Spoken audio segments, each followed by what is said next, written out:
Garrett Wilson secured the bag, and apparently Sauce Gardner isn't far behind on getting that deal. We talk about the latest from the insiders. Let's go. I'm gonna lose my gosh darn bananas. Boy Green Daily starts now. Zoinks! Boy Green Daily, Boy Green Daily, Boy Green Daily. Let's go!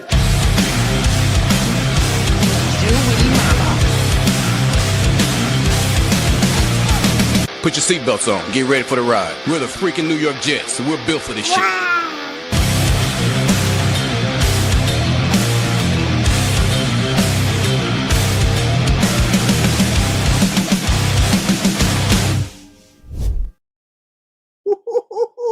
Hey everybody, I'm Paul Lester Jr., aka Boy Green. I'm the New York Jets digital reporter for Heavy.com. Welcome to Boy Green Daily, my lovely abode. It is a daily New York Jets video show, also available wherever you get your podcast. And let's bleepin' go. I was in a McDonald's drive-thru yesterday when I got the alert. And the alert we've all been bleeping waiting for, baby. The absolute sound that I've been waiting for from the gods. Garrett Wilson has been extended on a long-term deal, baby. He is under contract for the next 6 bleeping years. 4-year deal, $130 million, $90 million guaranteed, top 5 highest paid wide receiver in football, $32.5 million. A lot of numbers. And it just feels so good to have Garrett Wilson staying on home, baby. G-Dub locked up. Cha-chink! And it feels good because I'm going to be honest, I did not think Garrett Wilson was going to be paid first. We'll get more into that in just a second. It just feels so good to have our superstar wide receiver locked in for the foreseeable future. And I am fired up. I am fired up. Well, let's do this. First off, let's hear the latest from NFL Network insider Ian Rappaport, baby, who joined the insiders last night. Give us an update both on the Garrett Wilson situation and also Sauce Gardner. NFL Network insider Ian Rappaport here on the show. And here's some additional action we could talk about here. A couple of things. Some more insider updates. We have a full article in the YouTube description down below. Zach Rosenblatt on social media yesterday was reacting to the Garrett Wilson extension, said, wow, Jets give Garrett Wilson a significant extension. I expect Sauce Gardner to follow suit very soon. Zach Rosenblatt last night. ESPN's Rich Cimini, quote, now that Garrett Wilson's deal is done, the attention shifts entirely to Sauce Gardner, another first-round pick from 2022. I wouldn't be surprised if Gardner gets his extension in short order. End quote. So it sounds like this Gardner contract extension is imminent. And as you guys heard from yesterday from our Jets beat reporter, Nick Ferry of JetsXFactor.com, he believes it is a foregone conclusion that Sauce Gardner will now be the number one highest paid corner in football. And I believe Alon's in here, which you always love shouting out Alon. Where is Alon in here? I thought he had the comment again. Let's see. Maybe not. Oh, no, there it is. Well, I don't know if I want to go this aggressive with it. I only saw the front half. Alon says, what a tremendous job by Garrett Wilson's agent to pony up even more than expected. Overpay. If you look at the full length of the deal, as a matter of fact, I believe it's a $25 million per year average across the 6 years. But the new 4-year part gives him, which is an extension, it gives him 32.5, which is top 5 highest paid. But either way, that's not the thing I wanted to highlight from Alon. Is not the overpay part. We can get into that if you want. But it's about Garrett getting more than I thought. Not about it being an overpay, but now to the Sauce Gardner element. Let me just say it this way. Sauce Gardner has proven more in his 3 years than Garrett Wilson. And I'm not trying to make it a pissing contest here, but Sauce is negotiating a contract. If I'm Sauce, I go, whoa, he just got 32.5. I've been a first-team All-Pro twice. Garrett Wilson hasn't done that. I want this, whatever that number is. Now, obviously, you have to talk about positional value, right? The top of the receiver market is 41 and change with Jamar Chase, and Garrett's not getting to the top of that. Sauce would be getting, in theory, the top of his market. So if he got 31 million, 32 million, that'd be the top of his market. So maybe the perception's different, but either way, if I'm Sauce Gardner, the Garrett Wilson deal looks great for me as I'm getting mine. And I would say this, regardless of how it all works out, the Jets need to lock in Sauce Gardner. Let's go. Other teams around the league keep their people. The Jets need to create a new environment that they want to keep their people. They keep their people. And we saw it earlier this offseason. People are forgetting. Jamie Sherwood was the first big significant move by this Jets regime. $45 million, top 5 highest paid linebacker in football. And he was about to hit free agency. And ESPN NFL insider Jeremy Fowler joined us in whatever it was, February or March, right before free agency. And he said, hey, buddy, from what I'm hearing, teams are drooling over Jamie Sherwood ahead of free agency. So good luck, pal. And his former teams, or not former teams rather, but former coaches on new teams, Jeff Ulbrich and Robert Saleh, were both like, yeah, we want Jamie Sherwood. So credit the Jets for being able to lock this guy in. Credit the Jets. And also, I want to go back to Garrett for a second because we'll talk about Sauce. We'll open up the phone lines. We can react to this. I hope it's a good celebration party ahead of camp. I hope we're all having good vibes. Vibes are high. And to be honest, I'm sort of still pinching myself. Even when I saw the Ian Rappaport report about the extension happening, and even though I know it happened, I did a video about it, several videos, as a matter of fact, yesterday. It still hasn't hit me yet. Maybe it will when Garrett Wilson gets introduced and gets his official contract and stuff, contract presser, I mean. Maybe that's when it'll hit, but it hasn't hit me yet, and I'm just in this giddy, like, oh my God, that really happened world, which feels great. But the thing I want to highlight is what Ian Rappaport said in that video package is in December. People remember this. This was 8 short months ago. Garrett Wilson was considering requesting a trade if Aaron Rodgers came back. That's how bad shit got, people. That Garrett Wilson said, apparently, I don't know if he said it or how they heard it, but I don't know the sourcing on that. But that they were like, hey, man, if Aaron Rodgers comes back, we might be outie. And then you fast forward 8 months, and not only is Garrett Wilson not outie, but he's signed to a long-term deal where he's here for the next 6 years. He gets richly rewarded, and rightfully so. This Aaron Glenn regime was able to sell Garrett Wilson on the vision. Justin Fields, I'm sure, helped reuniting with his college quarterback after all this quarterback unrest. Justin Fields will be the 9th quarterback that is thrown a pass to old Garrett Wilson there. But I'm excited, man. And so should all of you guys be. We've got our star receiver on lock and key for the foreseeable future, which is incredibly exciting news. And Sauce Gardner sounds like he'll be shortly behind. All right, let's get to some of your comments here on the program. Let's get to some of your comments, and the phone lines will be open early here on the show. Let me get to some of your commentary here on the program. Ricky New York Live. BG, get ready for the I told you so. I told you all Garrett would get done first. Yeah, that's surprising. Again, that is completely surprising because it just seemed like to me, and I'm just me, I'm not saying I'm the end-all, be-all, know-it-all. It seemed like Sauce's market was more established. You sort of knew the waters he was swimming in. Garrett was more difficult. Not difficult for the Jets, which, by the way, is great.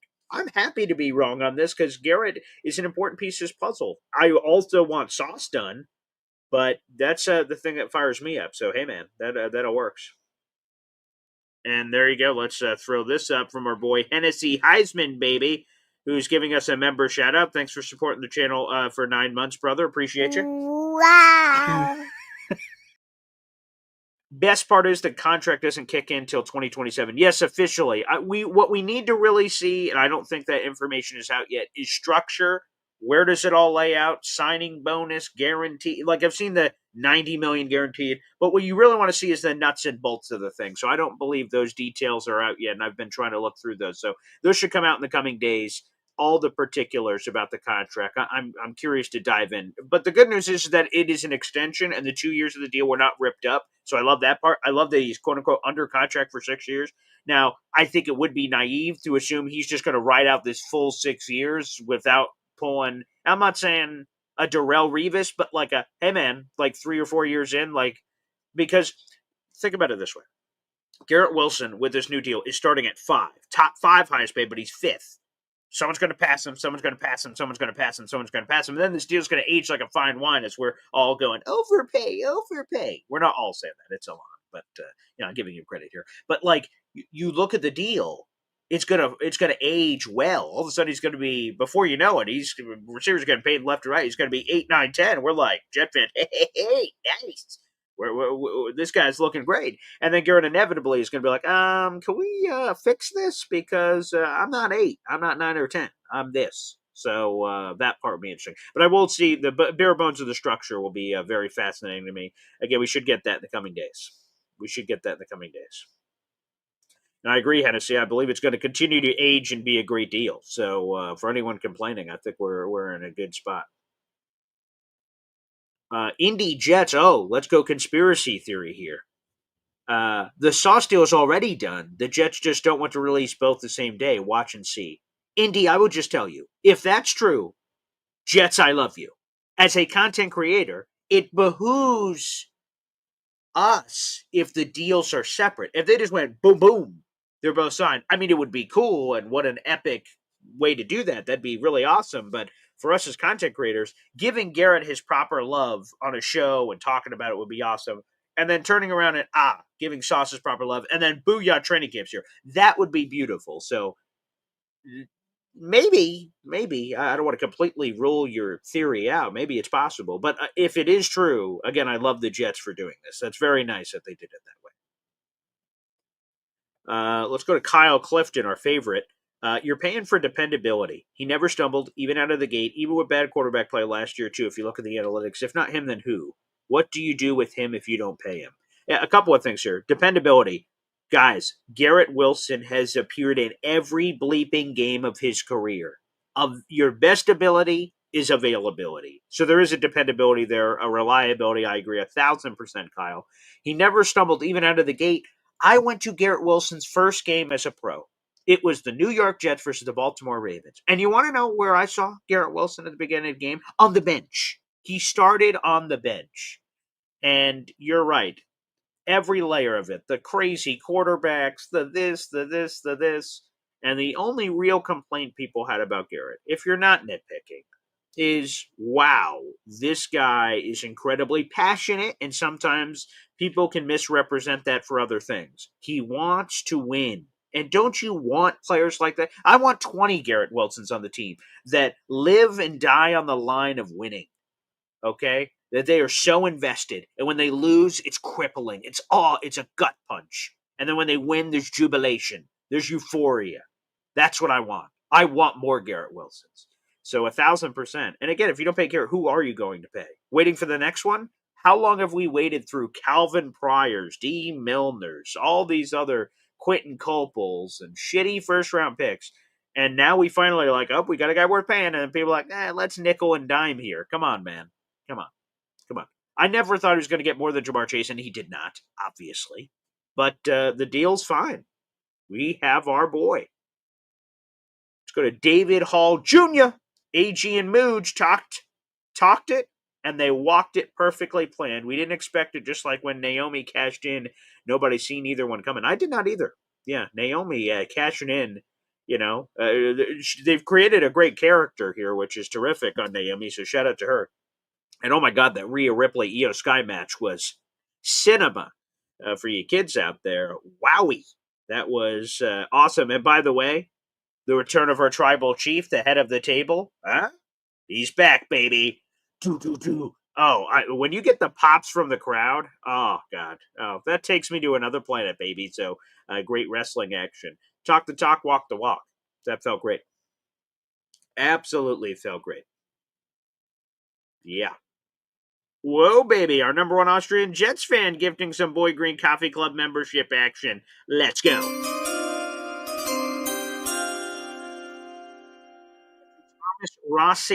Thomas Rossi, you are now a member to the Gosh Darn Boy Green Coffee Club, baby. And let's add another raffle ticket to the total for our number one Austrian Jet fan for our biggest giveaway in history. So hopefully you guys make it rain here on the show today, because we are ready to make some action happen. And if we get a lot of gifting, I'll get involved. I'll even throw in some extra gifting action here on the channel. There's no question about it. Right now, let me do our quick calculations here on the program.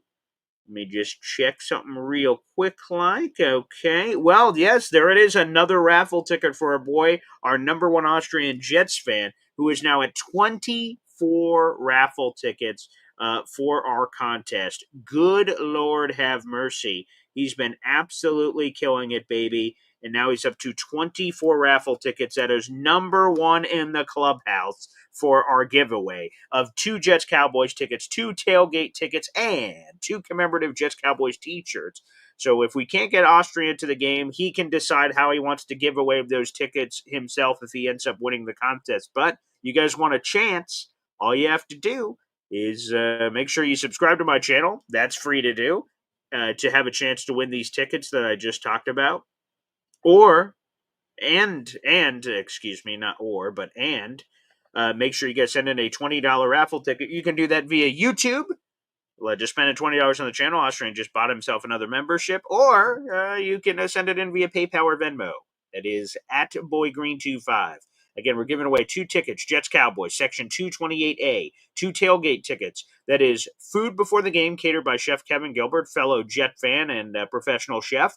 We'll have drink before the game, water, and select alcohol, and then 2 Jets Cowboys commemorative t-shirts to commemorate the awesome event. All of that, a $600 value. You guys have a chance to take you and a friend to an NFL game for $20. You can't beat it. And again, it's $20 per raffle ticket. So if you'd like to buy multiple raffle tickets, you can. $20, $40, $60, $80, etc. You guys can do that throughout the month of July. We're about at the midway point of July, folks. So you want to get on while the getting's good.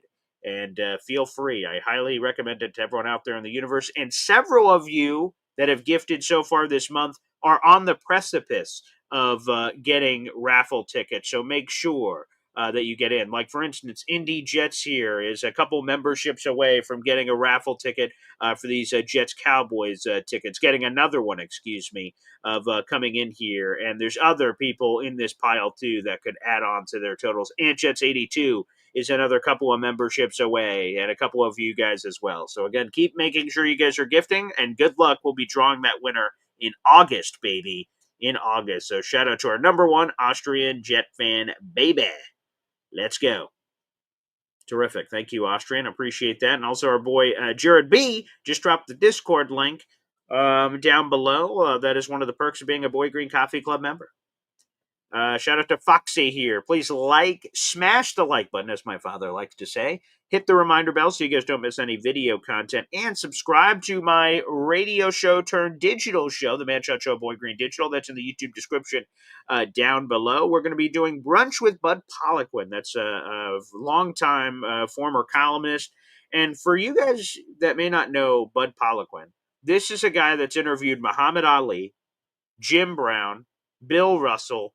I mean, he's gone to like 30 Super Bowls. He's gone to like 50 Final Fours and all of these numbers. It's hard. They're overwhelming how many numbers he's been to. So he is a wealth of knowledge, and we're going to get into a debate today. I can feel it about whether or not rings should matter when you're debating athletes, and it may get testy. So that's coming up. That'll drop at 11 o'clock on the Man Shot Show Boy Green Digital YouTube channel. Hope you guys can check it out.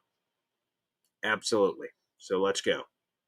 So the memberships continue to flow here on the show, baby. Let's go. Okay, so let's keep going through here. Kyle Clifton. I think Sauce is harder to do. He's so much better than fan perception. Yeah, I think he's clearly, to me, the best or one of the best corners in football. And it's his turn on the pecking order. So I think he's going to be first. Is Dak Prescott the best quarterback in football? I don't think a lot of people would say yes. As a matter of fact, Jeremy Fowler's top 10 rankings came out, Dak Prescott wasn't in there. So, but yet he's the highest paid at $60 million per year. And that's a bad example for Sauce because I think he's clearly a top 5 corner in football unanimously. And then some people will debate whether or not he's top. I think he's going to be the highest paid corner in football. That's Nick Ferrier told us it's a foregone conclusion that he's going to be the highest paid corner in football. Let's just see by how much. Does he reset the market like Quan Alexander for a brief period in time in NFL history was the highest paid off-ball linebacker in football. And then C.J. Mosley came over the top and beat him by like $3 or $4 million per year with the new Jets deal he got. Does Sauce do that? Does he top the market by a significant piece? That'll be sort of interesting. Keep an eye out for that. So keep an eye on that. Phil says, what are the top 4 corners making? So we had Derek Stingley at $30 million per year. He's in the group. We have J.C. Horn. He's at $25 million per year. We got Jalen Ramsey, who's at 24.1. You have PS2. I'm just grabbing these off the top of my head. So that's all the ballpark. It's all 24 million plus. But there's just these sizable chunk gaps that happened, and now that's where we're at. But good comment. All right, without further ado, let's do this. Let's open up the phone lines early here on the program, baby. Quick Cap Song. Up next, your reactions to the massive Garrett Wilson deal ahead of training camp. Blessed be he. Let's go. Buzzing daily. Talking Jets football, man. Buzzing daily. New York Jets Football Club. Offense, defense, special teams, watch Jets football with Boy Green. J-E-T-S, Jets. Let's go. Here's what I do know. We're the freaking New York Jets, so we're built for this shit. There you go, J-Boy. You wanted the Hep and the AG combo together? There you go. Let's ride. All about it. Phone lines are now open. That is youtube.com/boygreen25. If you'd like to call into the program. If you're watching on Facebook or Twitter, we appreciate it no matter where you watch the show. Or shout out to the people that watch us on the replay. Or shout out to the people that listen to the audio-only version. I know a lot of people prefer that as well. So wherever you enjoy, we appreciate it. But if you would like to participate, if you would like to get involved, that is the way to do so. The pinned comment on youtube.com/boygreen25. I see we got OG Jets fan 1985, a.k.a. Tommy in here saying, BG, when do you think the ABT John Simpson deals get talked about or done after the season? I think we have to leave the possibility of the JFM thing where we go into because you can't pay everyone immediately right now, that we sort of go into the season and see how things go. To me, the more likely guy for the in-season deal is John Simpson, and here's why. I think AVT would be motivated to reach the open market because here's my thing on AVT. He's playing guard for the Jets. He's played 4 of the 5 offensive line positions in the National Football League. There might be a team that AVT reaches free agency, and maybe a team sees him as a left tackle, and his market from guard to tackle is much higher, and he's like, I could go play tackle and make a lot of money. Or someone sees him as a right tackle or something. So I think the youth offensive linemen get overpaid all the time. Look at the Tennessee Titans kid. His name's escaping me. He got buco bucks in free agency. Go to Robert Hunt, who got $100 million from the Panthers. Like, man, money gets thrown out there. So if I'm AVT, I'm probably trying to reach the open market. Now, John Simpson's unique. Obviously, his wife just became a resident doctor. I'm probably messing up the terminology here in New York locally. The Jets have sort of allowed him to really blossom after that interesting year with the Ravens that even got him to free agency in the first place. So if John Simpson looks killer through the first couple of weeks, that would make a lot of sense for okay, enough's enough. John, come in the office. Let's bang this puppy out. Give him a 2 or 3 year extension and let's go to town.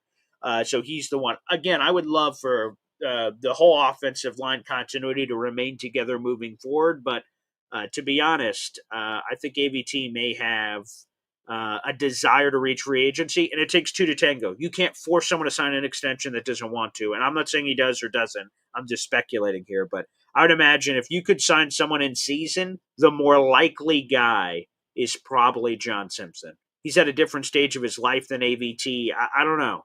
Something's obviously has made some noise here. All right, we got a ton of calls. We'll get to everybody here on the program. We'll go up first. Kyle Clifton here on the show. What's up, Kyle? What's going on, Paul? How are you? Hey, I'm fucking fired up. We got Garrett Wilson on lock, baby. This is a great day. So the thing with AVT, too, is the versatility. If he reaches the open market, his value is going to explode. Mm-hmm. It's just going to blow up because, like you said, he can play left tackle, he can play right tackle, either guard position. And that money's different. It's just different. Yeah, I mean, it's almost like he has his own niche because of his versatility. Correct. Yeah. So, but when we talk about these extensions and Garrett versus Sauce, right? We noted that Garrett doesn't kick in until 227. They're not tearing up the last 2 years of his deal. Correct. They might do that with Sauce just to make things work under the cap. Mm-hmm. So, in other words, the 50-year option might be torn up and more money might be given to him immediately in the near term. Mm-hmm. We have to see how Garrett's structured, right? There might be Correct. void. Right. We don't know that as far as I know. Yeah. There might be void years out with Sauce. We've seen that a lot, especially with Joe Douglas. Mm-hmm. That's how they're going to make this work. But and I made this point on Jake's point yesterday. I don't think he's getting a penny more than Stingley. He's better than Stingley. So, for all his warts, and he hasn't been a great tackler. Mm-hmm. Sala didn't let him travel. All this other stuff. I think he's getting paid. I think he's going to have a good year because he's a different. He looks to be different, physically different. Mm-hmm. He's bought in. I think traveling is going to be good for him. I think playing a lot more man is going to be good for him. He is a really talented physical specimen that if he takes to the coaching can really be something. He's a risk worth taking. Agree. And I think, to be honest, what if this happens? That Sauce gets literally the same deal. He gets 32.5, and he just gets his 4, and he has to your point, that it's not just a penny more. It's another leap, because sometimes we see that in the market that we just get okay, some people are penny pinchers, but maybe it's a bump. It's a 2 or 3 million bump above. Maybe that could make sense. Yeah, I mean, I think that probably 31, 32 is going to probably be what it ends up coming in at. Mm-hmm. It's probably just a matter of the years and where the money spikes, and the guaranteed money always, of course, and the length. Does he get paid before camp, Kyle? To me, it behooves them to do it before camp, but I don't think it's coming today, and it might not come this week. Okay. Again, we've got let's get our dates right here. So we're 4 days away from rookies reporting. That's Saturday. I think it's the 11th hour from veterans. Yeah, okay. It'll be the 11th hour right before camp. They'll probably see if they can get it done. Well, that would be special, terrific, and what a way to. A couple years ago in 2023 with the Hall of Fame and all that, Joe Klecko, Revis, it was a cool bubbly party to get us ready for the season. This would be a really cool way to fire us up before the season, of getting all our guys locked in and starting this new regime, this new era the right way. And just the last thing is, yes, what you were saying about Simpson, I think 3 years makes sense. No guarantees in the third year. What you do is, at this age, you give him the opportunity to stay at decent money and give him a chance to take another bite of the apple as he hits the early 30s, and that'll probably do it. And by the way, isn't that great for everybody? The Jets are covered in the immediate, and you get good money. And if we're as great as we all think we are, John Simpson, you get another bite of the apple. And same thing for Garrett, where the money's going to line up. He's going to get another whack at the apple in his prime, whether with the Jets or somebody else. I hope it's the Jets. But yeah, I think it works out for all parties to structure it that way. It would have made a little bit more sense if we had taken a developmental guard in the mid rounds, but I digress. I'll talk to you later. Thanks, Kyle. Appreciate it. Yes, it certainly would have, to given you some flexibility, especially considering that AVT and Simpson are both free agents. Now, maybe they keep everybody and they look like geniuses. Possible. But, and by the way, shout out to our number one Austrian Jet fan. I'm wearing another one of his shirts he made. This is the Jets draft room. He also made me a towel thing I'm going to try to put back here. I don't know. I got to work on the foundation. Got to work on the decor back here. But thank you to the Jets draft room shirt. Apparently, Kyle said while they were in this room, a picture of the room here, should have drafted an interior offensive lineman to develop. But apparently, that's neither here nor there. But appreciate it. Thank you very much. Again, we got 300 people in the room. Like the video, hit subscribe. Oh, yeah. I love this. We need to immediately pivot here to our next person coming in here on the show. I already know what they're going to talk about. Let's go to Indy Jets with his Batman take. What do we got, Indy? What's your favorite Batman? Who's your I have Spider-Man guy? I have none. I have none. Okay, all right, all right. Yeah. We'll get to that later, I guess. Yeah. Yeah. Anyway, start off with AVT. You know, um, why wouldn't they just tag him Who? and say, Oh, AVT. yeah, I'll have and to say, double check because I wrote a piece and then about give it. him the opportunity. Give him the opportunity if he's really wanting to go test the market. Yeah. They could tag him and allow him to go test the market and see if anybody is really interested in what he's looking for. And if not, he comes back. They pay him 120% of his salary for a 1 year deal. You know, So, what position does he get tagged at? well, he would get tagged as a guard because that's his. I believe you have to play X amount of percentage of Yeah, snaps. that's what I'll have to double check. Obviously, he's played more guard in the NFL than tackle at both guard spots for that matter, left guard and right guard. So maybe that's where it settles. But I'm curious if we get into any debate with the NFLPA if they tag him and where he goes. I would assume it has to be guard because that's been his primary position of Well, choice. yeah, with tackle as blessed. it goes based off of the number of snaps at each position. So you know, and so he would the higher percentage of would be guard, so he would get tagged at a guard position. But that Right, allows him that still allows him to go negotiate with other teams. Oh, depending on which franchise tag you give, right? If you give exactly. yes, Not right, you can. exclusive. Yes, correct, yes. Yeah, and so it makes him happy. He can go out and test the market. If he stays with the Jets, he gets a good raise for 1 year, and that gives the Jets this year, and to see what he's got, and next year to see for him to prove it. And then, hey, if AVT turns out to be a Pro Bowl guard, then you pay him like a Quentin Nelson. Sure. No. And if not, well, then you can then the following year he can move. He can go on. You keep him for another year, or if he does sign with another team, you get some good draft compensation out of it. Either way, the Jets win by tagging him non-exclusive next year. Yeah, I don't hate the tag, especially since when you look at our other tag options, right? Like Breece Hall, we're talking about a running back. Right. Unless he has a Barry Sanders crazy ass year, that's not in the cards. If he just has the same seasons he's been having, that's not franchise tag worthy. No. And again, taking care of John Simpson.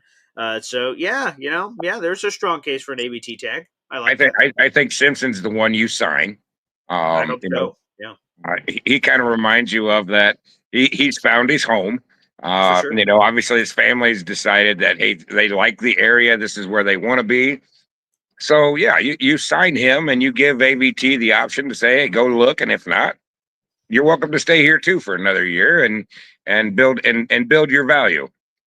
Yeah. Yeah, that's the thing I'm afraid of. Hennessy Heisman just said this in the chat. When we let AVT walk, he would stay healthy and win a Super Bowl just like Becton. Right? He has all these injury issues. Finally, last year, and blessed be he appeared in 15 games. That's the most games he's appeared in since a rookie.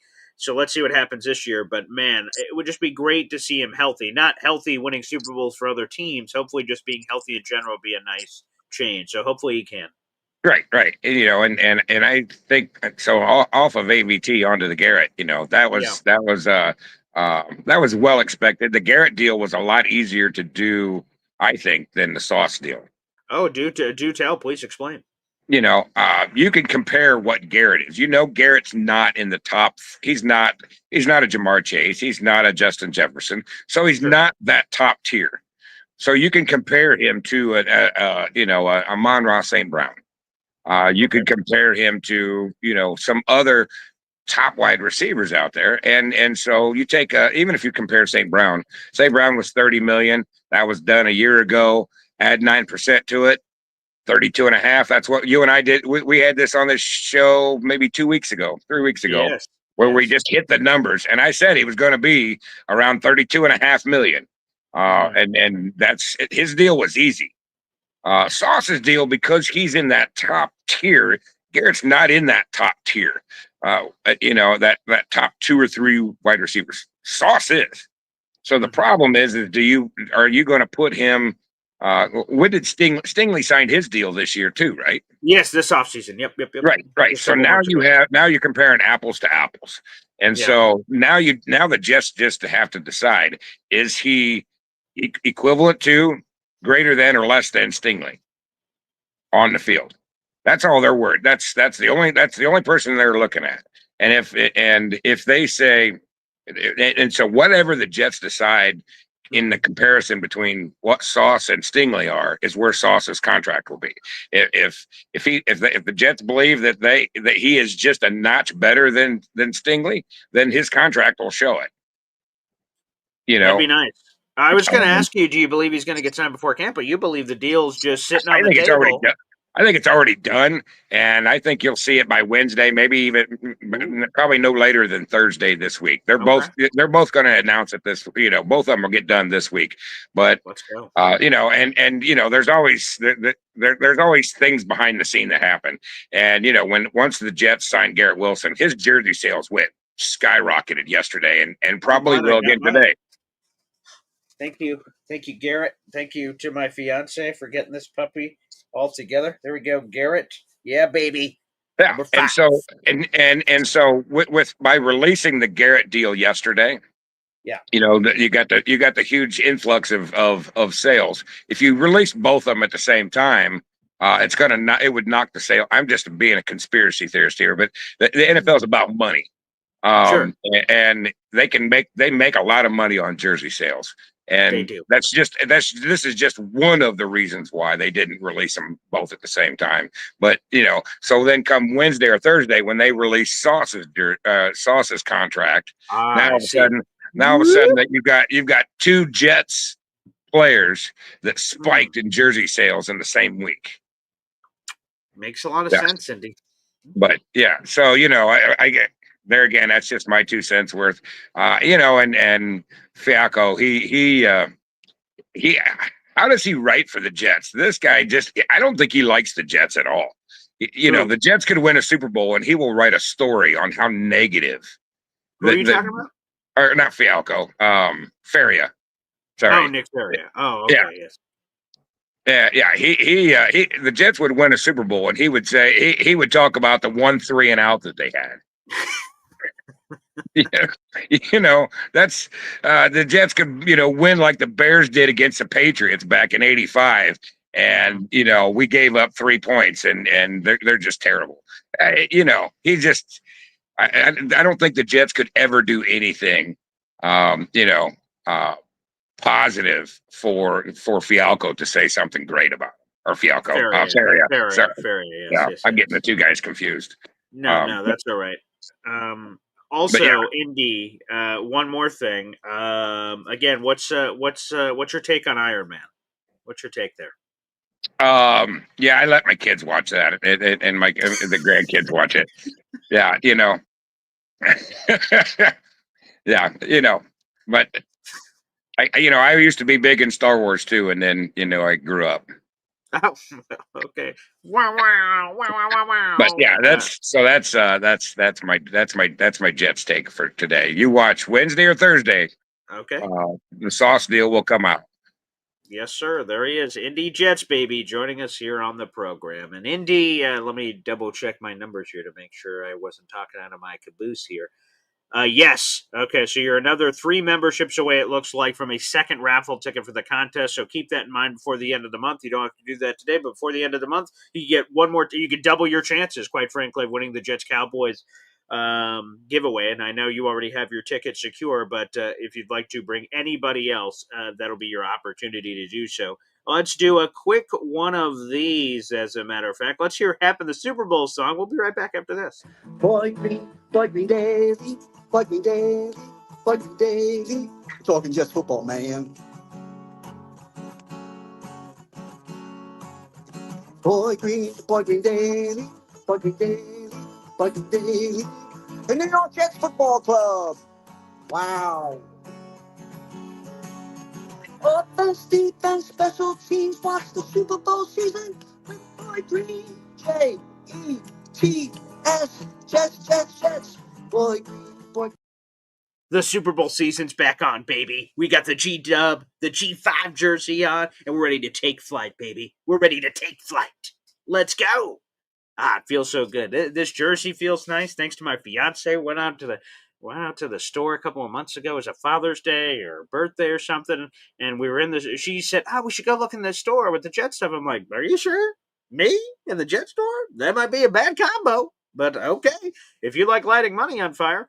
And we went in there, and then I just saw it. It was just there. I don't know if they had a sound effect, but it sounded like in my head. The 5G5 jersey. I was like, ooh, that's looking real nice like. All right, I'm in, you bastards. And we did jump on that train, too. So absolutely brilliant. And look at that from Indy Jets. He has bought himself a second raffle ticket for a Jets-Cowboys contest. Let's go. Or more here on the channel, you know what we have to do. We have no other choice. Let's go, Indy gosh darn Jets, baby. He is officially in our contest ×2. Good luck to Indy Jets and everybody. Again, we'll be drawing this in the month of August, so just keep that in mind respectively. Here are the 5 new members to the Boy Green Coffee Club.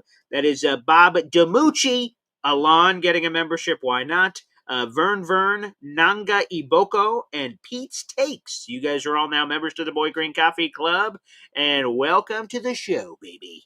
Welcome to the show. All right, let's do this. Let's go back to the phone lines here on the program, and we've got the one and only Philium here on the show. FL Phil 98. You talk about contracts, and they continue to happen, Philium.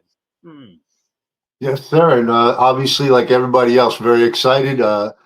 Just like Ricky, I expected this to be the first domino to fall.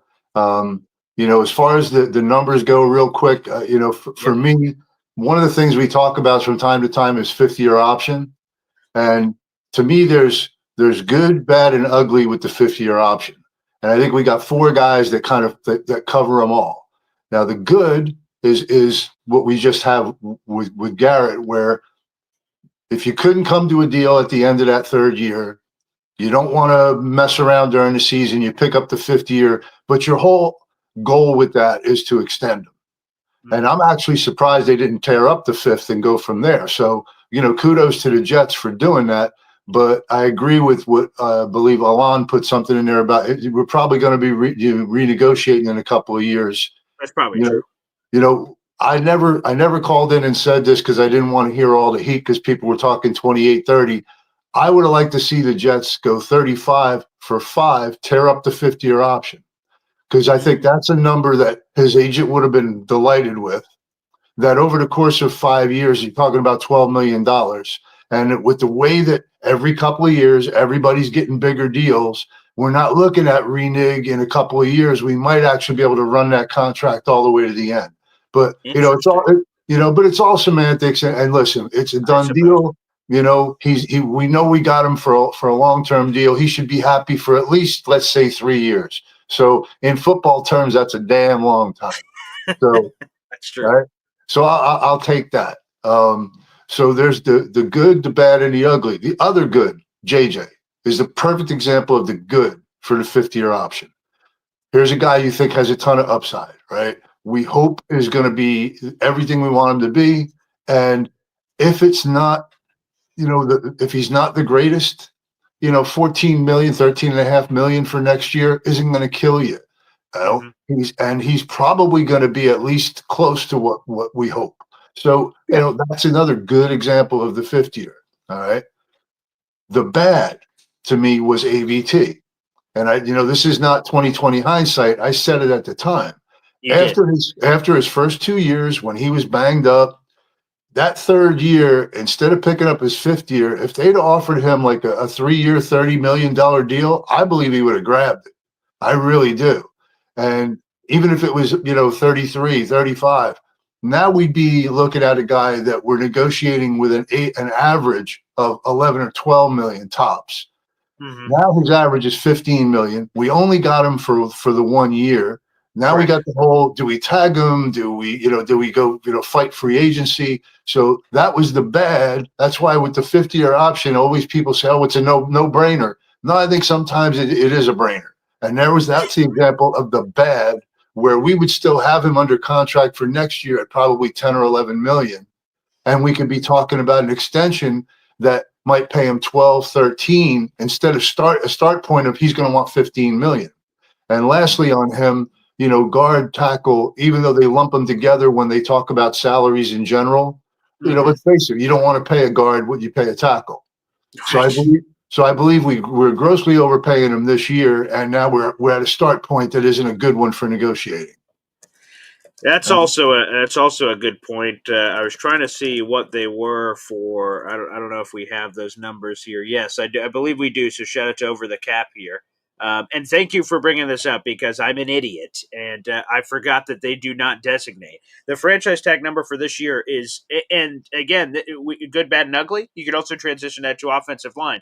So if you franchise tag an offensive lineman, there is one number for everybody. And that number, by the way, for this year is damn ads. This number is, 23.4 million. And for some people, that's a steal because the top of the tackle market is much higher than that. But for some, it's gross. That's why the Ravens declined the fifth-year option on Tyler Linderbaum, and they're trying to redo his deal. They want him, but they don't want to play by those numbers. So it's causing all kinds of potential problems. So that's something they don't designate, and that hurts on certain positions, helps at others. So AVT, I was like, oh, what are they going to designate him as? It doesn't believe in that matter anymore because it's all one thing. So, oh boy, yeah, 23 million. Oh. Yeah. Oh. So like I said, so there's the good, the bad. That's the bad on a fifth-year option. And again, it was the previous regime, so I can't blame these guys. But that was a terrible decision to pick up his fifth. They should have either let him play out the fourth year and negotiated a contract, or they should have negotiated a contract before they picked up the fifth year. I just thought that was a bad decision, and now they're going to have to pay him. A starting price is going to be, 16 million is where he's going to want to start. And if we're keeping him as a guard, that's pretty high for a guard. Like you said, he might want to go free agency. Maybe somebody wants to give him 20 million as a tackle. I doubt it, but so I'm just saying. So that's the good and the bad. Now the ugly to me is Sauce. Okay. Ooh, okay. That's where it's they had no choice, I believe, but to pick up his fifth year. Sure. But I think this could be, and I think everybody expects them to sign him. And if they do, I have no problem with that. But to me, he's still a guy that I'm not sure I want to give, top money to. Number one, number two, type of money. And I think we got to see how he plays in this, this new system. We've all talked about the deficiencies in his game. As good as he is, and there's no question he's one of the better, if not the best. But I'm not sure I want to give him 30 to 32 or whatever. So this is the ugly part of the game. I got him for this year. I got him for next year. I can look at tagging him down the road. Yeah. If I can't get this guy to sign for what I want to sign him to, I'm going to be ugly, and I'm going to take it 1 year at a time, and I'm going to do what works best for my team. It's the reality of the NFL that we try to divert our eyes to when we're walking on the hallway, but it happens. Saquon Barkley got tagged all over. Kirk Cousins got tagged, and it ended up working out for him. Tag, and then they couldn't tag him anymore, and booyah, big money deal. So sometimes it works, sometimes it doesn't. Sometimes you get the juice out of the orange. You run through the contract, you tag, or do whatever that's going to do, and then all of a sudden the player drops off. You're like, sweet. Thankfully, we didn't pay that guy long term. So is that part of the game? The one thing I would do to circle back to the ABT thing is if they would have declined the fifth-year option, again, everything changes. Who knows how players perform differently in those situations. But if they declined the fifth-year option, ABT played in 15 games last year, the most he's played since his rookie year. I imagine that would have been a richly rewarded guy in free agency, or then we would have been talking about tag, I guess, for this offseason technically is what it could have been. So that could have caused problems too, because then who would that have been? Right guard? Because John Simpson flipped with him. So yeah, we would have been looking for whoever right guard is. So we might have been playing musical chairs or Josh Myers, or I don't even know what we would have done.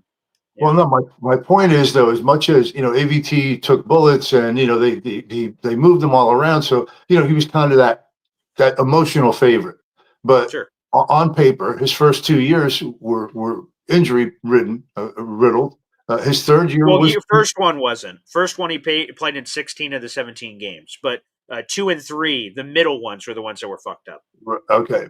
And before you pick up the 50-year option, because of the 2 years of Correct. serious injury, I think you had him in a position where if he said, instead of picking up the 50-year, and he's going to get 15 million, okay, we'll go from here and start a new contract for 32 million, 33 million. Right? He's going to double his guaranteed money, or double his money, Right. and pick up an extra year. Right, So and he was in a vulnerable position, right? Well, like that's he's my a guy point. two straight injured years. Yes. Well, that's what I mean. Is at the time that they made the decision to pick up the 5th, I think he Right, was in a vulnerable position where they could have, got him to sign a deal at a discount. That's probably true. If we're laying all the cards on the table, for people who don't know, for the 5th year option, you play 3 years and then you make the decision for the year after of what you're dealing with. So yes, Yeah, it was and he was after the coming off 3rd 2 year. straight season ending. Correct. So we had the one rookie year, like ooh, and then year 2 and 3 were both lost to injury, and then all right, Jets figured out 5th year option. So right, he was Yeah, it coming was off March. 2 season ending injuries. Right. Yeah, it was March of going into his 4th year is when they Of what picked up just the happened. 5th year. Correct. And that's what I'm saying. That offseason between January and March, I believe that they would have been able to sign him to a 3-year deal from that point. That's probably true. At a lot less money. And I'm just saying that's just what I think. And it's not hindsight. It's what I said at the time. You did And say it's just, that. everybody's got their opinion, and I'm sure there's people that disagree with me, and that's okay. And the last thing, like I said, is Sauce. Now, it won't shock me if, just like Indy said, sometime right before camp, this gets done. And I think most of the people out there want to see that happen. I'm not going to be mad. I'm not going to be mad if it happens. But from a business standpoint, he's a guy I might want to at least take this year and see how I feel about him before I offer him the bag. Okay. The 50-year option in his case, to me, is the ugly version. It's just to keep him under control until I can figure out what I want to do. Fair enough. I have no problem with teams exercising their rights, because sometimes players do that on the other side. Good thoughts, Philium. Appreciate you. Peace, Paul. There you go. FL Phil 98 gracing us with his presence. We have 400 people in the room. Like the video, hit subscribe. Let's go to someone that I'm not sure is going to agree with Philium here. Let's go next on the conga line. Our boy Tommy, OG Jets fan 1985, repping the Sauce jersey himself. And the bling. Very nice. Good ice happening there. What's up? What's up, Tommy? Boy Green, good morning. Good to see you, pal. I am happy as a pig in shit right now. I am still happy we signed Garrett. Yes. It needed to get done. I agree actually with Indy. I think the deal is pretty much on the table and done. They just don't want to release both these players at the same time. I kind of disagree with Florida Phil in a way where I don't want to wait this whole year and see how he does, because I think he's going to ball out. I think he's going to have the best year of his career, and because he's under Aaron Glenn. Like, Aaron Glenn is a former cornerback. He's only going to teach him how to turn around and catch that ball. That's the only thing he needs to do. Turn his head, catch the ball. I would get him under contract. I'm not saying before training camp, but before the season starts, I would definitely get him under contract. You tell me what you think. What would you do with Sauce? To me, I swim in your water. I would pay Sauce. I've seen more than enough from Sauce. I think Sauce is really good, and I understand what Philium is trying to say, is he wants to see him in the scheme. To me, I don't, just because I have such a confidence in Aaron Glenn, and I have a confidence in his ability to evaluate cornerbacks, and he was a corner, and if he looks at Sauce and says, oh, yeah, he's got everything I need here, let's pay him right now, because after this, let's say they wait, right, and Sauce kills it and freaking looks awesome in 2025, and then all of a sudden his number goes up. Now, maybe Philium would continue to say, hey, still play the game, play out the 5th year option, play the franchise tag game. Maybe you have a Sauce who's not very happy about that reality, perhaps. But no, I would pay him. I've seen enough Sauce was the number 4 overall pick. He's been better than any of us could have possibly dreamed of, him being as a 4th overall pick. We've had plenty of 4th overall picks in Jets franchise history who have been busts. Sauce is obviously far from that. He's been saying the right things. He wants to be a Jet for life. Let's link him and his brother Garrett Wilson up together. Let's tie their contracts together so they're both here for the next 6 years. That would be beautiful. And don't you think maybe Sauce would have a little bit like a chip, not like a chip on his shoulder, but don't you think he'd be a little pissed off that Garrett got signed and he didn't? I mean, Garrett's not the top 5 at his position yet. Sauce is easily top 5, if not number 1 in my eyes. I would agree with that. I would say Sauce is unquestionably top 5. And then Garrett is maybe top 10. We'll see on what the league thinks. The wide receiver rankings comes out like tomorrow or the next day. I can't remember which one's first, corners or wide receivers on Jeremy Fowler's rankings. But, we're going to see what the league thinks of him. I think we have to have a debate if he's in the top 10. And again, I don't know how much of that is his fault based on the quarterback situations. But, no. Yeah, I think Sauce is awesome. And I would love to hear Pops what he thinks about the Garrett contract. And it's not my money. You know what I mean? Like, I'm a kid. I don't care, right? Exactly. Not my money. Yeah, money. Sign everybody. I don't care how much money you sign up for. If you were drafted by the Jets and you're playing good for us and you're young and you want to be here, you sign those players. You don't let them leave. Amen. I agree. Let's lock them in. Let's keep our own. Let's not even let doubt creep in from the outside of maybe Sauce is available for a trade. Oh, hell no. No, he is not. And neither is Garrett for that matter. So. Exactly. Paul, I'll let you get to other callers. Love your show, brother, and have a blessed day, okay? Thanks, Tommy. Appreciate you, brother. Thank you so much. Good call. Look at this. Speak about the gifting mood. Alon with a 10-pack of Boy Green Coffee Club memberships. What in the world?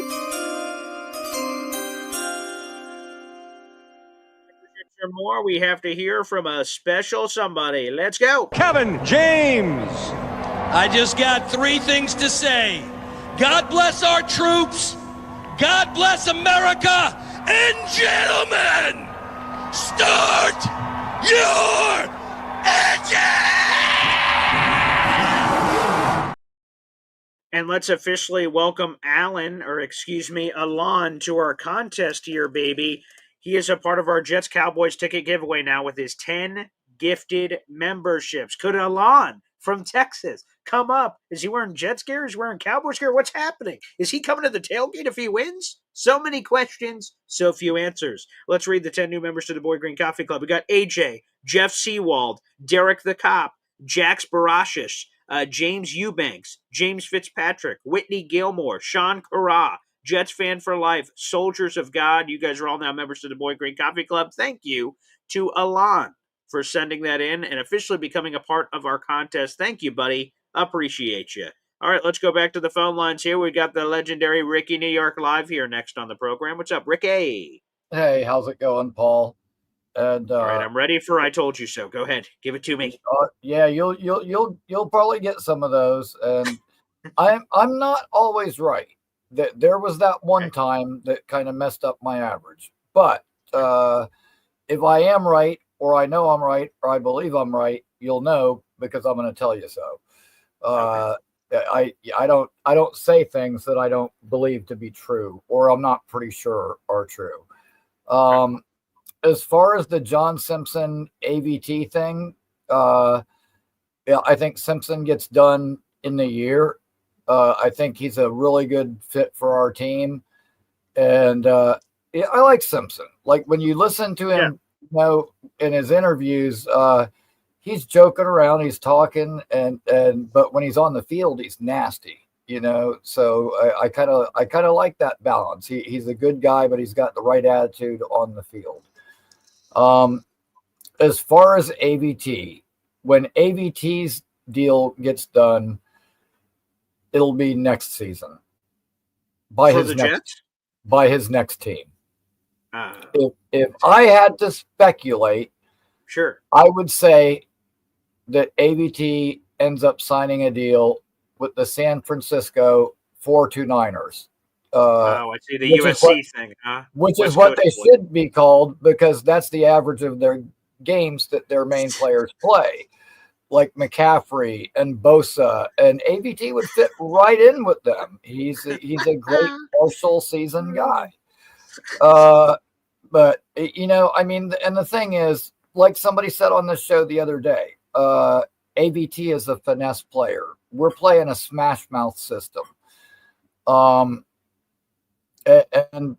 yeah, honestly, just given a choice between the two, I would pay Simpson. And this is the thing about the tag. Everybody says, "Oh, we can just tag it." Like they act like a tag is like some magic fix-all. What the tag is, like, dude, the tag is the average of the top players at that position. So what you're doing, you're saying, I don't want to pay this guy top money for the next 3 years. I'm just going to pay him top money for one because I tagged him. But then you take, and guys don't like the tag. Guys want the tag, not the bag, or the bag, not the tag. That's true. What you're doing is you're keeping the guy off the market. You're telling him you're not good enough to invest in long term. So we'll try to placate you with this. And you take an otherwise functional relationship and you make it, contentious in many cases when you do that. Not to mention the fact that Breece Hall has a good year. I would tag him. If you don't want to spend that kind of money on a running back, hell, I would tag Quincy and keep both of our good linebackers together before I would tag AVT. There are simply better candidates. So that's how I feel about that. And I'm going to give you a somewhat diluted version of my take on the Garrett thing because I'm actually working on my own video later. When does that drop? That'll be later today. It'll be out later today. And give us one more plug. What's the YouTube channel there, Ricky? Ricky New York Live. Okay, I like that. Very original, very catchy. Okay, I like that. I like the cut of that jib. Because I toured with a lot of rock bands and stuff, and music is a big part of my thing too. I just thought about like Black Sabbath live, or I like that. Yeah. So yeah, and since it is going to be eventually a live show, it just kind of made sense. But somebody told me that Ricky New York Live. My videos, like everything they hear in my videos, they've already heard from me calling into other shows. Oh yeah, so you can't spoil yourself, Yeah, and sometimes, dude, I get I work a lot, and so when I do make it on shows, like sometimes I've got all this jet talk that's all built up in me, and it just kind of comes rushing out, and I put it all out there, and yeah, I guess I need to hold a little bit back. Yes, but this is what I'll tell you about the Garrett thing. Okay. Right. And people keep saying, well, Garrett's not a top 5 wide receiver. Well, if you're looking at total receiving yards, maybe not. But later when you watch my video, you'll discover there is another set of figures that says otherwise. Interesting. Great tease. Yes. But there are other figures that say he is a top 5 receiver. Interesting. At any rate, the thing with Garrett is, and I said this is why I would pay him first. Sauce is coming off of a down year. Garrett hasn't had a down year. Garrett's been the same guy from day one until now. Very consistent. Yes. Yes. The model of consistency. Never missed a game. The other thing is with Sauce, he's a very good zone corner, but we haven't really seen him in a man scheme yet. So, would you go to a cardiologist for a vasectomy? I mean, they're both surgeons. No, probably not, man. And I get it. He's bulked up and everything, but sorry, I'll look for a less funny analogy next time. That's hilarious. Oh my God. Well, you know what I'm saying. And as far as real quick, is this the kind of stuff I'm going to be getting when I subscribe to the Ricky New York Live channel? Is this the sort of content I'm in on? That and more. That and more. Oh, wow. Yeah, yes, Okay, that's the greatest commercial I've ever seen. Someone who was behind the scenes, clip this. Wow. Right? Okay, great. And as like I think the deficiencies in his game have been overblown because most corners don't tackle. Sure, at least Sauce tries to tackle.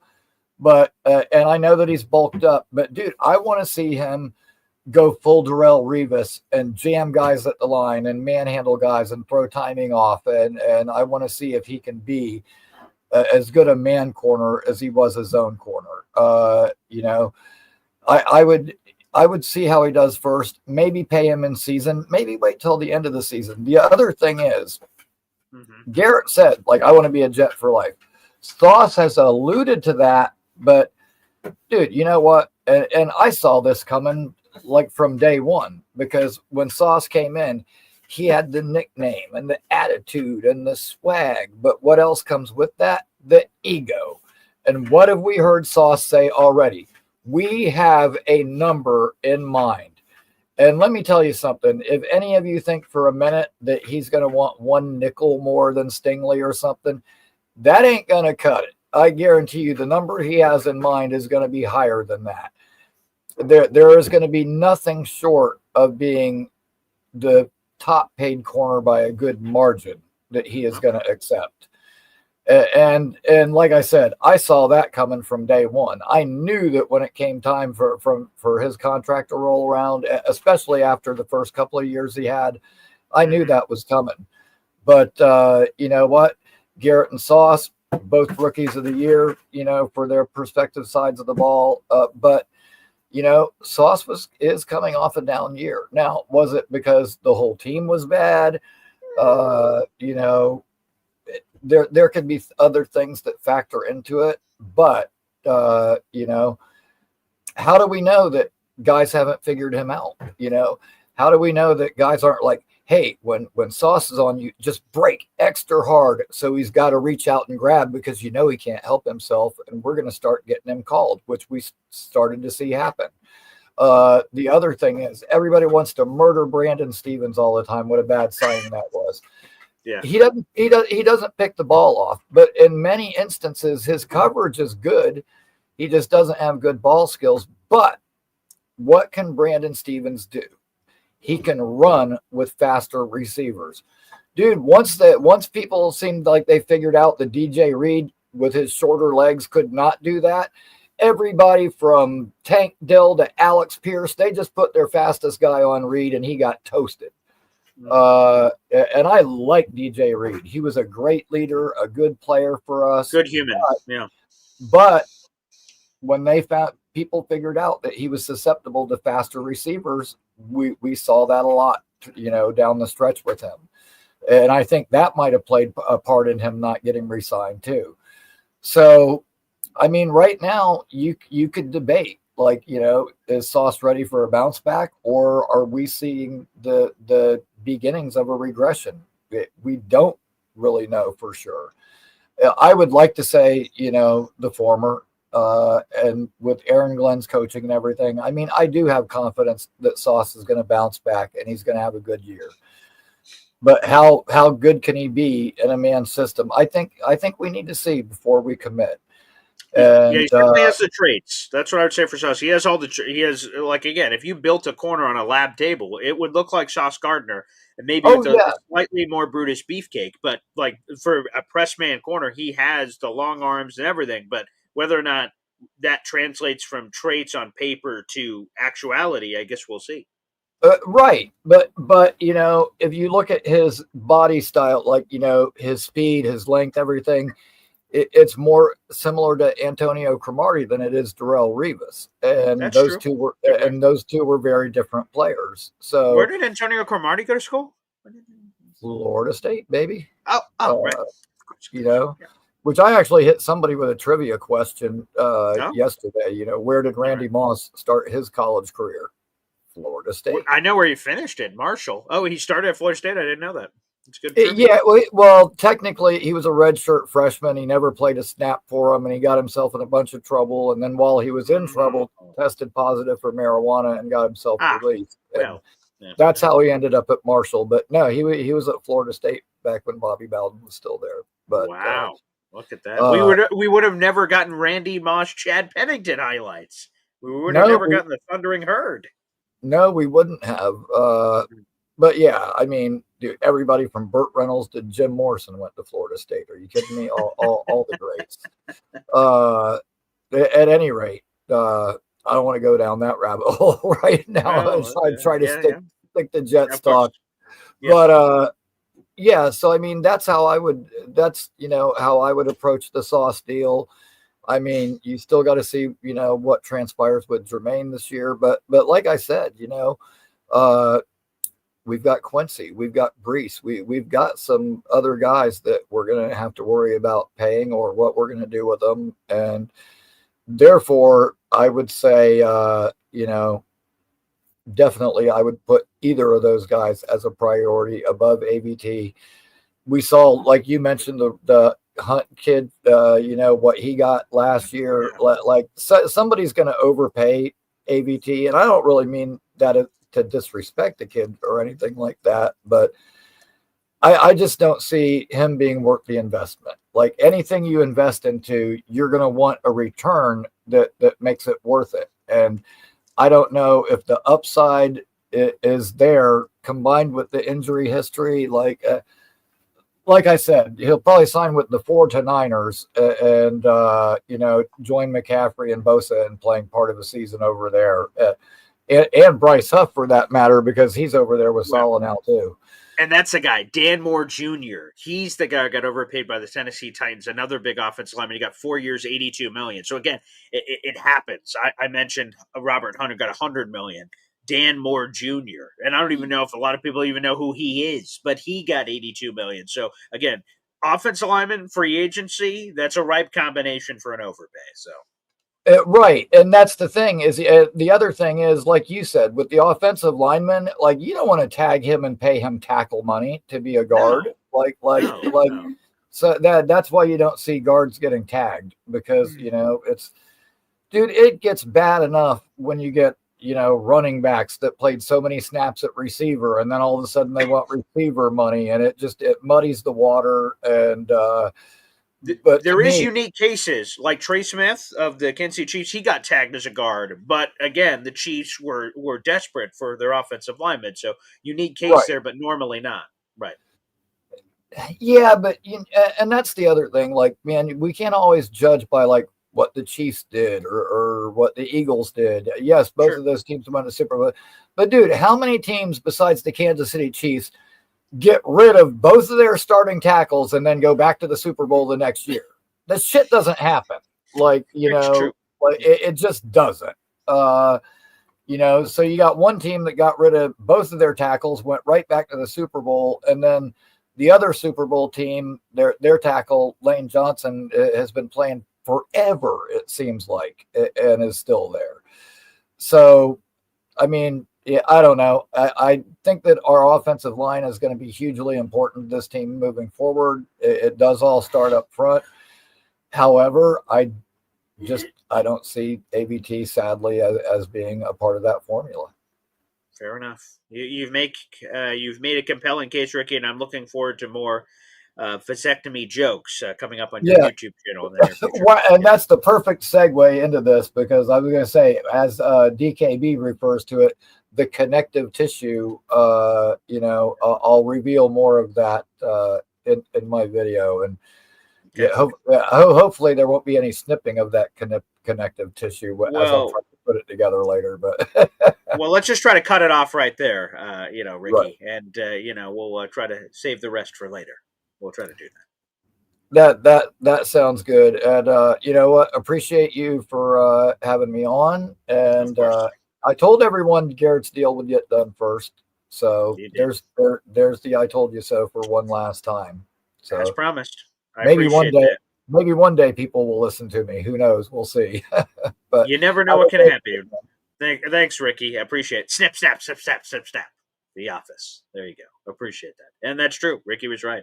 I was wrong. It happens every once in a while. I'm human. Anywho, let's get back to the phone line. Scotty Mayhem is here to rain hellfire. What's going on, Scotty? So today is a great day in Jetland, as you said yesterday, BG. I caught you saying who could possibly have a problem today in this amazing day. And there is actually one person, but thankfully, at least he sent some coffee club memberships in, so we won't mention his name. Yeah, there you go. Yeah. Don't read the text that he wrote. It's bad. But as to Ricky, you won't be seeing my hands in this video because I've been holding my cojones the whole time.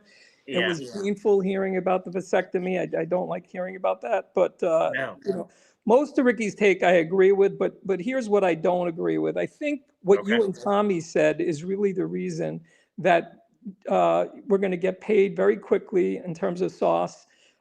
Those boys came into the league together. They were both offensive and defensive players of the year. I believe Sauce was the first person. It wasn't Garrett, but it was Sauce actually who's consistently said that he wanted to be a Jet for life. And I really think they pay him because AG knows what he has, and AG knows what this year is going to look like with Sauce. Sauce is going to ball out. He is the best cornerback in the league. He does have to work on tackling. We all see that. He has to work on takeaways. But he has been dominant at his position. And the reason they pay him is twofold. Number one, he's going to have a year, that's going to put him in a totally different marketplace. So he's not going to get a penny less than what GW got. He's been a top cornerback, not a top 10. He's going to get over $32 million, probably a similar contract to what GW got. It makes sense from a sort of a karmic and a poetic justice kind of thing.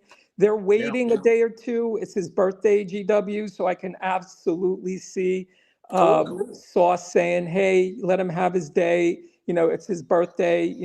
I'll come in next. I agree with Indy. I think they've already signed him, and I think it's going to be announced in a day or two. But excellent. That's not the player I want to focus on. I think that's a no-brainer. AG is a man of his word. He said he was going to sign, right? He said he was going to sign the players that were, really foundational pieces. And what more could you want from the two of those players? I mean, GW is balled out with no quarterback and a quarterback who was looking for Devontae Adams. And if we could just mention, I don't think GW's here if A-Rod and Devontae Adams are still here. That was why I was very happy. That's what it seems like, yeah, that's why I was happy to see A-Rod go. He was a shell of himself, and I want to build around our wide receiver. GW is going to be elite, and Justin Fields is going to develop into a franchise quarterback. So I'm set there. The difficult decisions is what you guys were alluding to with the Ricky call. So here's what we have to look at. Okay, we have a linebacker that I believe is a foundational piece. He does things the right way. His brother is on the team. He's a heat-seeking missile. We do not want to lose him. But keep linebacker in play for a second. Let's leave Quincy for a second. Let's work back. Our offensive line, based on projections, is about a top 10 to a top 5 offensive line. Okay, so we have Simpson and we have AVT. Another, decision that we have to make, which is going to be very difficult. The Sauce decision is not difficult. He's going to get signed, and he's going to get signed quickly. Now let's move to running back, Breece Hall. So I want to focus on those 4 plays with you, BG, and I want to go through this with you. I want to hear what you have to say. I know I'm dominating this, but I just want you to think about this. This year, we've heard a lot of projections, right? We're either going to be building a foundation of a team that has a different culture and is a playoff-bound team, which I believe, because of statistics, because of data. Look at the offensive line statistics. The top 8 offensive lines, 7 out of 8 made the playoffs. I think we're going to be squarely in that mix. I believe we're going to be a wild card. And I believe you're going to see a team that is on ascension, similar to what Detroit did. I know the first year with Campbell, it was really bad. It's not going to be the same with us. Our team has much more talent. But here's what's going to happen, and I think it's very interesting because I know a lot of people are saying we can't sign everybody. Let's look at these 3 positions. Running back, offensive line, but again, guards, not offensive tackles, guards. And let's look at Quincy. All right. So one of those three positional groups is going to get signed if our projections are right. If we are a wild card team on ascension, why in God's name would you let your top players go? You want to figure it out, right? You have one position that you can franchise tag. You don't want a franchise tag, but if you do, look at these three position groups. The money is not wide receiver or quarterback money. You can literally franchise tag a guard, a linebacker, or a running back, and the money is not unrealistic. So what I'm saying to you is, yes, I totally agree with the crowd. Simpson's going to get signed in the season. He's just nasty. He's the kind of player you want. But AVT did everything that was asked of him with a former regime, played every position, and I believe he was injured because he was moved around. Once you give him this consistency, AVT is a finesse player, but he's a block. He was in the top 10 in guards, and so was Simpson. So I think that there's a path, if we are a wild card team, to not losing any of those players. And I'm going on record right now as telling you, you franchise tag one, you in-season Simpson, and Quincy doesn't want to go anywhere. You can pay these three position groups in a way that is not going to break the bank. These are not positions that you have to worry where you're breaking the bank with quarterback or wide receiver. We got our wide receiver locked down. We need a WR2. But these three guys, if we make the playoffs, and if it is the team that I believe we are, we're not losing any of these guys. BG, I want to hear what you have to say. Yes, so I have the franchise tag numbers. This is from, again, these numbers will change, obviously, a year from now. There will be numbers that affect this. But a linebacker franchise tag number is $25.4 million. A offensive lineman is generic. It's $23.4 million across the ledge there. And then running back is $13.6 million. But again, all of these numbers are going to be higher next year because the numbers continue to go up. And you can only have one franchise tag, as you said. I would love if there's a world where we can attempt to, quote unquote, keep everybody, because everybody is not at the top of their market. Not everyone is going to be the highest paid running back, highest paid offensive lineman, highest paid this, that, or the other in the league. Quincy, you have a chance to pluck the heartstrings because of Quinnen. So maybe that's really important to him. And you give him, I don't want to say a hometown discount, but that you're not making him the highest paid linebacker in football, that there is a world that exists in between, and with the Quinnen factor that he wants to stay. That's a heartstring I would pull for sure.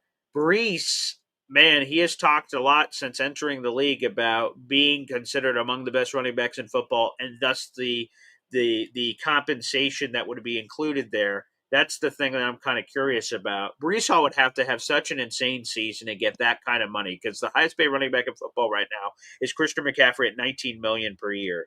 For Brees to make that sort of a seismic jump, he would have to have 1,500 yards rushing and 600 or 700. I mean, the numbers would have to be so goo goo gaga insane. More likely is Brees Hall has somewhere in the ballpark of at a ceiling, to me, like an 11 or 1,200 yard rushing season, which he's never had before, and then decent receiving numbers somewhere in that 500 to 700 yards receiving, probably a little bit less than that. So, yeah, maybe there is a world where you can bring back Brees. Brees seems like, when you're playing the franchise tag game, the most likely, because of franchise tag numbers, that's the lowest number. That's the most manageable number if you could get others. AVT's the tough one, just because you would think that he, again, with his youth and everything, that he would want the opportunity at the bag. And his best bag opportunity, whether he returns to the Jets or not, is hitting free agency, allowing everyone to compete against each other, and then trying to get that top dollar there. He's the one that I'm most worried about of those three, is AVT. I like that. So let's play this out, okay? Again, projections. We're not, nobody knows. It might be a terrible year and we're trading everybody at the trade deadline, but I don't believe that's going to happen. I think what you're going to see is about 500 ball through the first 8 weeks. I know that's a little low on Indy's scale, but I'm okay with 500 ball. If you look at the schedule, where we start heating up is once the coaching staff gets their feet underneath them, right? They've gotten into the league. They're doing their role. We're going to go on a run. By the end of the year, nobody's going to want to play us. So I see us playing 500 ball to the break and then going on a run. And then we're right there at the end. We make the playoffs, and literally nobody wants to play us. If that happens, here's the scenario, okay? Maybe we win in the first round. Maybe we don't, but we've literally changed the culture. You literally want to build around these players. Now, with the running back position, like you said, if we franchise tag him, let's just use 15 million as Sure, the that's a good number. number. It's a good Yes. number, and that's because Brees is balled out, right? You're not going to pay him that if you haven't. So Right. I have no problem franchise tagging him if you can't make a deal. Okay. Quincy wants to make more than Sherwood, and that's I would fair. assume. But, Right. right? He was Yes. all pro. I'm going to assume he's going to get back to that. I think Okay. he wants to make more. I don't think he needs to be paid 23 million. I think you sign him for like a 3-year, 47 million, 30 million guarantee. Very doable. Again, remember, linebacker is not the kind of position that's going to break the bank. And you pay him if he does what we saw him do, right? So now you have franchise tag with, Brees. You have the hometown discount with Quincy, and you're paying him fairly, and he's getting more than Sherwood, and he's happy, right? He's with his brother. Now the tough one, like you said, and I'm 100% in line with you, BG. I think the tough one is AVT, but here's the interesting part of it. He didn't play tackle for us. He was rock solid at guard. Let's just assume he makes it through the year, because if he doesn't, we're not paying him, right? We're already locking up. I think everybody sees Simpson as an available, nasty guard. Love Simpson. You work out a deal with AVT, whether it's short term or whether it's, sign and trade, or whether it's, something else, because you're going to have to replace him in the draft if you don't sign him. But if we are what we all hope to be, which is that, sort of ascending team, why do any of these players want to go anywhere other than the money? So I think AVT, like you said, is the difficult, one to deal with. And he's shown himself to be a team guy through and through. Go back and look what he did when he was asked to move around. I think there's a path to keeping everybody. That's what I got for today. And other than the one negative fan, it's a good day in Jetland, my man. Amen. Scotty, thank you for the very passionate call. Some good takes there. Some good stuff. I love it. All right, let's keep the train rolling. NY Jets FL. Ted joins us now. What's up, Ted?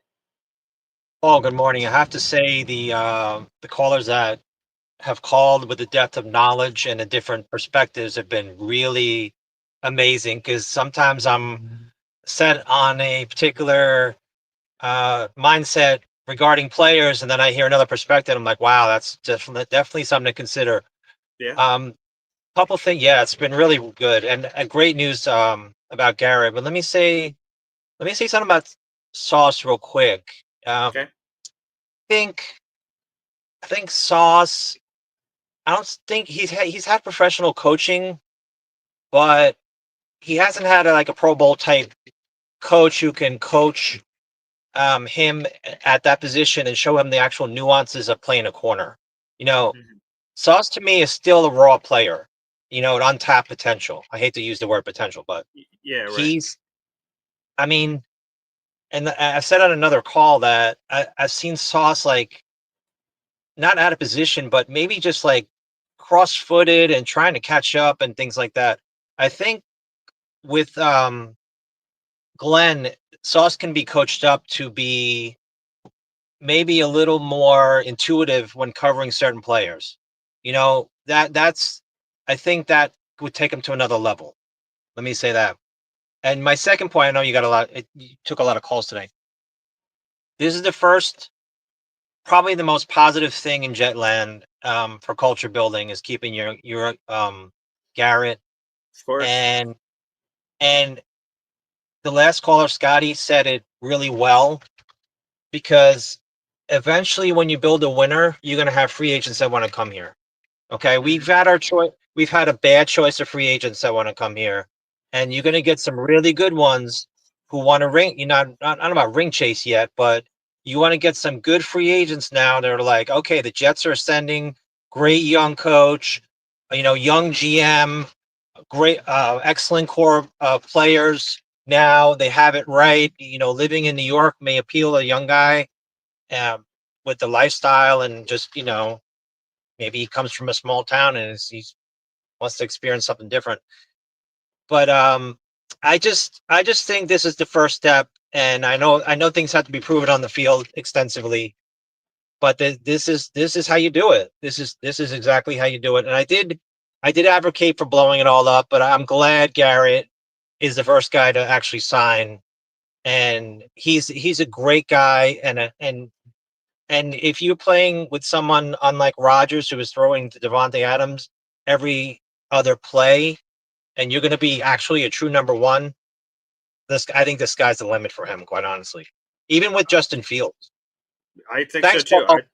I can't wait. Ted, thank you so much for the call. Appreciate it. And it's awesome. And again, come on. If the choice is 41-year-old Aaron Rodgers or 24, 25-year-old Garrett Wilson, what are we talking about here? And I don't care how you feel about Aaron Rodgers. Come on, man. A guy who's going to be here for 1 year, 2 year, maybe. Garrett, who could be here for a decade. What are we talking about? Come on. The choice was easy if that choice was even to be made. I want to thank everybody for joining us on the show. 400 people in the room. You guys are crazy. I love it. We're Jet fans, baby. We're fired up for the season. 400 people in the room. Like the video, hit subscribe.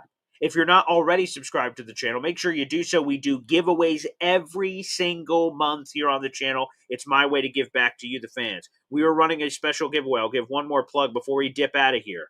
This is the biggest giveaway this show has ever done. And quite frankly, it may be the biggest giveaway I ever do. And this is what is up for grabs. 2 tickets to the Jets-Cowboys game, Section 228A.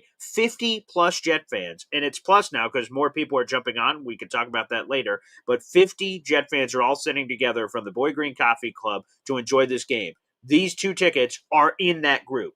2 tailgate tickets. It's food catered by Chef Kevin Gilbert. It is a drink before the game, water and select alcohol. It is 2 Jets-Cowboys commemorative T-shirts. We are giving away that entire package. That is over $600 in value. All you have to do to have a chance to win all that shit I just said is this. Subscribe to my channel. That's free to do. It's all New York Jets talk every single day. I hope you can be a part of the community. Number 2, send in a $20 raffle ticket for a chance to win that prize bag. It's $20. You could spend $20 here on the channel by gifting memberships or sending in super chats or super stickers or whatever you want to do. That's all good. Or PayPal or Venmo me $20.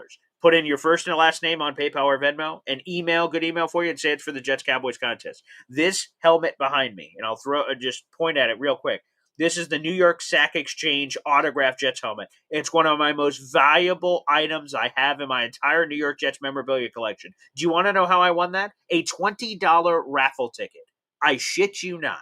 A local sports memorabilia shop was doing a $20 raffle. They had 15, 20 spots. You buy $20 for a raffle ticket. Randomly, someone in the raffle won the prize, and they'll ship it to you. And I won that awesome prize. It's one of the coolest gifts of all time. You never know what can happen unless you try. So send in a $20 raffle ticket. Tell me this, okay? It's worth the opportunity. You can't take anyone to the movies for $20, let alone potentially you and another person, going to a NFL game for $20. That is the opportunity you have if you enter the contest. This contest is good throughout the entire month of July. Jump on it. Buy your raffle tickets. Several people have. You see it on the scrolling ticker of all the people that have entered the contest so far. Just spend $20 somewhere in the month of July. The best way to do it is PayPal or Venmo, but we also accept it in other ways as well. Good luck, everybody. I'll be back on for Boy Green Meets Woody, coming up at 3 o'clock live here on the show. Also, make sure you check out the Man Show Boy Green Digital. We'll have Brunch with Bud Poliquin Digital, some more digital content coming up live at 11 o'clock, where we debate how important rings are in the rankings and debates of athletes. Thank you, everybody. Let's bleepin' go. We'll see you next time.